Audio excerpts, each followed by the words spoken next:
హౌస్‌లో ప్రస్తుతం ఏ task జరగకపోవడంతో housemates అందరూ ఒకే చెట్టు చేరుకొని ఇక ఒకరిపైన ఒకరి అభిప్రాయాల్ని తెలియజేసుకుంటూ ఉంటారు. ఇక సోనియా నిఖిల్ కోసం మాట్లాడుతూ ఉంటుంది. నిఖిల్ ఒక బ్రెడ్ లాంటి వాడు. తన పైన నీళ్లు పోస్తే అబ్జర్వ్ చేసుకుంటాడు. అలానే లిమిట్‌లో ఉంచుకోవడం కూడా తెలుసుకుంటాడు. తను ఒక సాఫ్ట్ పర్సన్‌లా కనిపించినప్పటికీ తను స్ట్రాంగ్‌గా ఉండాలంటే ఉండగలడు కూడా అంటూ అసలు నాన్ స్టాప్‌గా మాట్లాడుతూనే ఉంది నిఖిల్ కోసం. ఇక నిఖిల్ కోసం అలా మాట్లాడుతూ ఉంటే అందరూ సోనియా వైపు చూస్తూ ఒకరిపైన ఒకరు నవ్వుకుంటూ ఉన్నారు. ఇక నిఖిల్ కూడా సోనియా కళ్ళల్లోనే చూస్తూ అయితే అలా వింటూనే ఉన్నాడు ఎంతో ఇంట్రెస్టింగ్‌గా.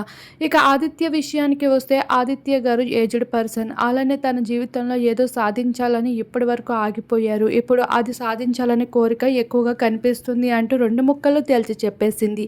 ఇక శేఖర్ భాష విషయానికి వస్తే చాలా ఫన్నీగా, యాక్టివ్‌గా ఉంటారు. తను డాన్స్ చేయడం నాకు చాలా నచ్చుతుంది అంటూ 3 ముక్కల్లో తేల్చి చెప్పేసింది. ఇక విష్ణుప్రియ దగ్గరికి వచ్చేటప్పటికి మణికంఠకి ఆ ఛాన్స్ అయితే ఇచ్చడంతో విష్ణుప్రియ కోసం మణికంఠ మాట్లాడుతూ ఉంటాడు. తను ఒక నిప్పు లాంటిది అంటూ.